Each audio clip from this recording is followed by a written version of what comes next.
Hey guys, my name is Masud. Welcome back to the YouTube channel. In today's video, I'm very excited because I have a very interesting topic to present to you. And the topic is, should you buy your house in London or should you go up north? It's a little bit biased because I know what I will do, but I'm going to go ahead and actually give you my points as to why you shouldn't buy in London.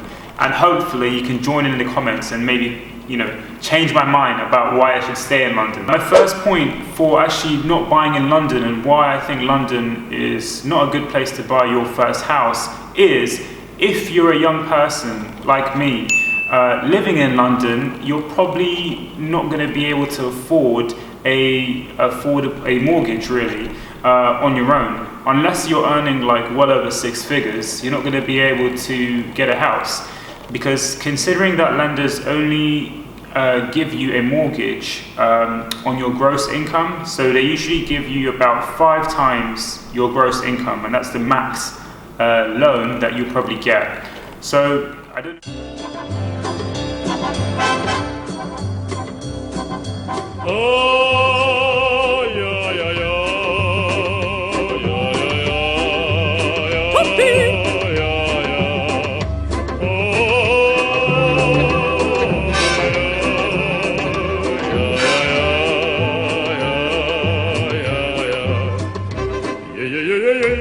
So I don't know off the top of my head, but if I was to give you a random figure, let's say you were earning 70,000 as a young person. When I say young, I mean below 30. So don't worry, over 30s are still young as well. So I'm not making a point against anyone. But for the basis of this video, under 30 and you're earning 70k on your own, you want to get a house. Now, how much will the lender probably lend to you? Of course, it depends on everyone's personal circumstance, but we're going to imagine that you don't have any, well-off parents, and you've worked really hard, and you have a good job, and you want your first house. So you've got 70k, and the lender is probably going to look at that and say, okay, we can give him a loan about, what's 7 times 5? Testing me. 350,000. So you probably could get a house, a freehold house, for about 400,000. But if you consider that the average income, the median average price of a London house is 458,000, according to Bloomberg, the numbers don't lie. It actually doesn't make sense to actually buy that house, and you probably won't be able to get that mortgage. The mortgage payment is probably going to be super high. So you're going to be working hard to basically sustain a lifestyle which you can't really enjoy. What? What's the point of that?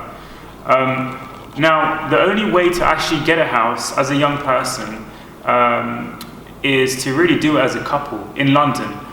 So if you're a couple, you can basically combine your mortgage, and you can actually, the lender will give you a loan figure based off the combination of your incomes, and that's really the only way. But again, it's all down to personal circumstance and what you consider would be a good decision, financial decision. The reason why I say that investing in London again is not really that good is because work from home is becoming the norm now, and a lot of companies are starting to prepare employees to basically stay at home and complete their duties and maybe come into the office once a week. So what does that mean? That means that people don't have to live in London to actually go to work. They can live in probably just outside of London, or maybe even a little bit higher up, and they can travel down whenever it's the day to come into the office. And I think it's going to start to become more normal now, as companies realize that they don't have to have their employees in the actual office to get the work done. So it's like common sense. I think it's the trend that's going to continue, and young people are going to be forced out of the capital. Another reason why I think investing in London is really not the best way to spend your money is because with all of this QE, quantitative easing, that the government has implemented recently, it means in future years that the prices of assets like houses are going to generally increase, and historically the wages that you get as an employee have not risen in line with the house price growth. So what does that mean? That means that there isn't a fair correlation between wages and house prices. That means you probably, in like 20 years' time, the young people then won't be able to buy a freehold property if they have a single job, unless they use like a government scheme. And now that brings me on to my next point. So government schemes. Government schemes, I believe, are not really there to benefit you as a consumer.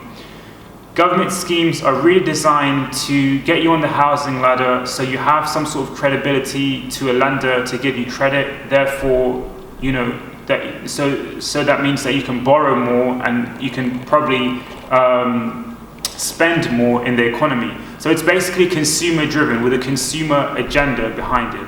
That's my understanding anyway. Someone else might disagree with me and say that I'm wrong, but I believe that the government schemes such as shared ownership and 95% loans for first-time buyers are not really there to benefit you, because you're actually getting on the housing ladder, and you're still going to have to pay a lot of money to actually live where you are.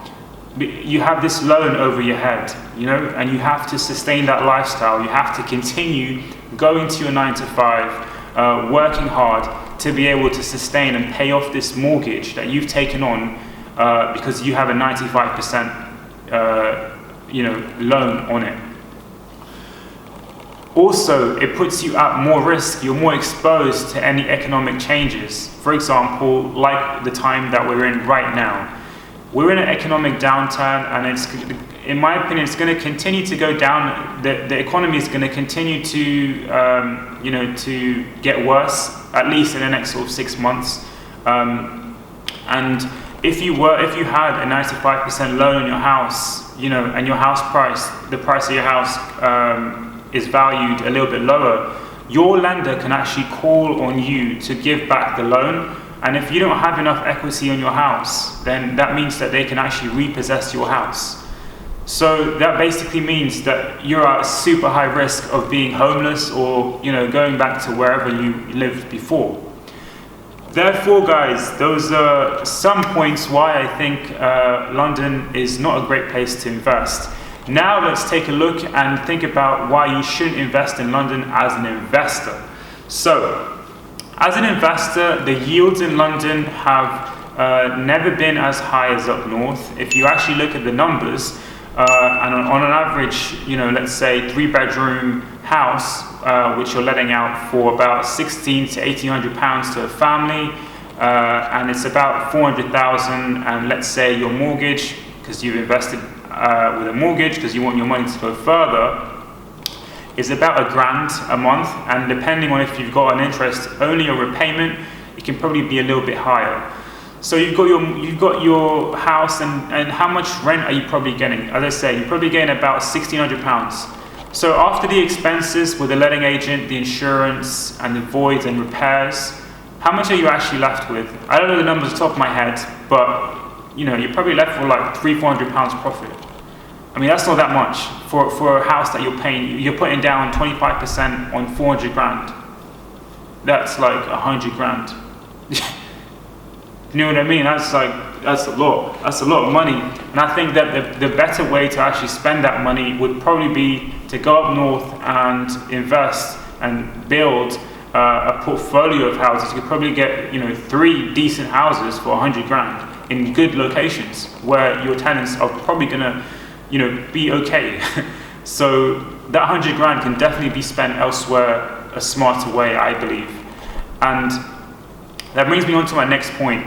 The North has always been known for better yields. And as an investor, you can't really predict capital growth, but you can predict yields. Your yield, which is your rent, your cash flow. You can actually predict that because you know how much rent you'll probably be getting, but you can't actually predict how much your house is going to grow over time. Another reason why the North is probably a better place to invest compared to London is because of the amount of money being spent in cities like Birmingham, Manchester, Leeds, Liverpool, generally outside of London, the HS2 railway, there's so many developments going on. It's actually cheaper for developers to build houses in Midlands, in the northwest of England, northeast of England. Generally, all the investors I know from the south are all going up north because of the yields, because of the opportunity that it provides, and for less of a purchasing amount required. You need less to basically invest in up north, and a lot of people are actually going there for the exact same reason. Also, because of all the money that's being spent up north, I believe that in the next sort of 20-25 years, the north is definitely going to benefit from some sort of capital growth. I'm not sure if it's going to be like London, but it's definitely going to improve, and I think people will make gains. So that's another thing to consider. Now we're going to talk about a little bit, probably the last point, why you should probably stay in London.